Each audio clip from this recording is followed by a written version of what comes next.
नमस्कार दोस्तों, जय श्री राम, जय सीताराम, जय जय हनुमान, जय बागेश्वर धाम सरकार। दोस्तों, सिंदूर औरतों के सुहाग का प्रतीक होने के साथ उनके श्रृंगार में भी सबसे ज्यादा महत्वपूर्ण होता है। लेकिन अगर आपसे यह कहा जाए कि आपको सिंदूर लगाते समय की गई है गलतियां आपके पति को बुरी तरह कर्ज में डूबो देगी और आपको लकीर का फकीर बना देगी, तो आपको कैसा लगेगा? दोस्तों, घबराने की जरूर नहीं है। यह सब हम आपको डराने के लिए नहीं कह रहे हैं, बल्कि बागेश्वर धाम के गुरुजी ने अपने भक्तों को सिंदूर लगाने के कुछ ऐसे महत्वपूर्ण नियम बताए जिन्हें जानने के बाद आप अपने पति के लिए किस्मत के दरवाजे खोल सकती हैं और उनकी तरक्की दिन दुगनी रात चौगुनी हो सकती है। लेकिन वही साथ में गुरुजी ने यह भी बताया कि जो औरतें सिंदूर लगाते समय यह गलतियां करती हैं, उनके पति की उम्र तो कम होती ही है और साथ ही दुर्भाग्य भी उनके दरवाजे पर दस्तक देता है। तो अगर आप भी जानना चाहती है कि सिंदूर लगाते समय हमें कौन सी बातों का ध्यान रखना चाहिए, तो इस वीडियो को आखिर तक जरूर देखिएगा। दोस्तों, स्वागत है आपका हरि साधना चैनल पर। आगे बढ़ने से पहले वीडियो को लाइक जरूर कर दें, जिससे कि श्री बागेश्वर बालाजी की कृपा आप पर सदैव बनी रहे। चलिए वीडियो में आगे बढ़ते हैं। दोस्तों, एक शादीशुदा स्त्री की पहचान उसका सिंदूर ही होता है और हिंदू धर्म में कहा जाता है कि औरत जितनी लंबी अपनी मांग भरती है, उसके पति की आयु भी उतनी ही लंबी होती है। इसके अलावा सामुद्रिक शास्त्र में जो 16 श्रृंगार बताए गए हैं, उनमें से सबसे महत्वपूर्ण श्रृंगार सिंदूर ही है, जो न केवल एक स्त्री की गरिमा को दिखता है, बल्कि उसके पति के सौभाग्य को भी बनाए रखना है। लेकिन आधुनिकता के चलते औरतें में मॉडर्न बनने की ओर में इस परंपरा को एक तरफ उठाकर रख दिया है। अब या तो महिलाएं अपनी मांग में सिंदूर लगाती ही नहीं है, या फिर टेढ़ी मेरी मांग बनाकर उल्टा सीधा सिंदूर भरने लगी हैं, और इसकी वजह से उनके जीवन में परेशानियां चलती रहती हैं और फिर वह औरतें अपने भाग्य को और भगवान को दोष देती हैं। लेकिन आज का वीडियो देखने के बाद आप जरूर समझ जाएंगे कि हमारी ही गलतियां हमारे कर्मों का निर्धारण करती हैं और हम पर भारी पड़ती हैं। तो गुरुजी कहते हैं कि जो औरतें सर धोने के तुरंत बाद सिंदूर लगा लेती है या फिर गीले बालों में सिंदूर लगाती है, तो ऐसे में उनके पति कर्ज में डूबने लगता है और उनके काम धंधे भी ठप होने लगता है।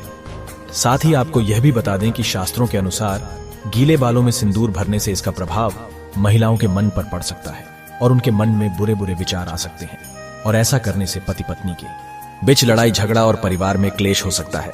औरतें को हमेशा अपने बाल धोने के बाद सुखाने चाहिए और उसके बाद ही अपनी मांग भरनी चाहिए। इसी के साथ गुरुजी यह भी कहते हैं कि फैशन में महिलाएं अलग अलग बनावट के कपड़े पहनने लगी हैं। इस तरह सिंदूर को भी अपनी सहूलियत के हिसाब से टेढ़ी मेढ़ी मांग भरने लगी है, जो कि बिल्कुल अनुचित है। सिंदूर लगाते समय महिलाओं को यह ध्यान में रखना चाहिए कि सिंदूर हमेशा नाक की सीट में ही लगाया जाता है। जो औरतें टेढ़ी मेढ़ी सिंदूर लगाती हैं, ऐसी औरतें के पति की सफलता में कई रुकावटें आती हैं और उनके कोई भी कार्य सफल नहीं हो पाते। वही जो औरतें अपनी मांग के सिंदूर को अपने बालों से छुपा लेती हैं, तो ऐसी औरतें के पति को समाज में सम्मान नहीं मिलता और समाज में उनकी छवि भी और लोगों के बीच में चुप जाती है। लोग या तो उन्हें पहचानते नहीं हैं या फिर उनकी एक गलत छवि लोगों की नजरों में बनी रहती है। इसके अलावा गुरुजी ने यह भी कहा कि औरतें अक्सर अपना सिंदूर दूसरी औरतों को लगाने के लिए दे देती हैं या फिर दूसरों से मांग कर सिंदूर अपनी मांग में भर लेती है। अगर आप भी उन्हें औरतों में से हैं जो अपना सिंदूर किसी दूसरी औरत को लगाने के लिए देती है या फिर किसी और का सिंदूर अपनी मांग में लगा लेती है या किसी और की बिंदी लगा लेती है, तो आपके पति का सौभाग्य आप खुद ही दुर्भाग्य में बदल रही है। कभी भी किसी और की बिंदिया या सिंदूर मांग कर लगाने से हमारे पति के जीवन में भी वही दुख और तकलीफ आने लगती है जो उसे स्त्री के जीवन में होते हैं।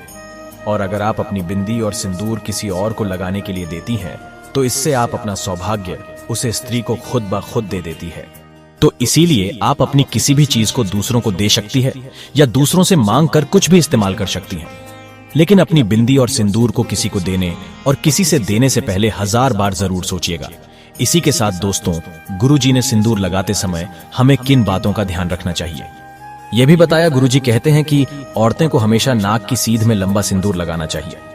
माना जाता है कि औरत अपनी मांग जितनी लंबी भरती है, उसके पति की आयु भी उतनी ही लंबी होती है और उसकी तरक्की के रास्ते भी खुलते चले जाते हैं। अगर आप एक कामकाजी महिला हैं और हर रोज सिंदूर लगाना आपके लिए मुमकिन नहीं है, तो आप यह ध्यान रखें कि तीज त्योहार के मौके पर सिंदूर जरूर लगाएं और हो सके तो जब भी आप किसी मंदिर या फिर पवित्र स्थान पर जाते, तो वहां का सिंदूर लेकर अपनी मांग में जरूर भरे। और जिन स्त्रियों की नई नई शादी हुई है, वे अपनी शादी का सिंदूर संभाल कर रखें और इस सिंदूर में और सिंदूर मिलाकर लगाते रहे और कम से कम 40 दोनों तक ये सिंदूर जरूर लगाकर रखें। इसी के साथ गुरुजी ने यह भी कहा कि तीज त्योहार के मौके पर करवा चौथ पर अपने पति से सिंदूर लगवाना भी आपके सौभाग्य को बढ़ा सकता है।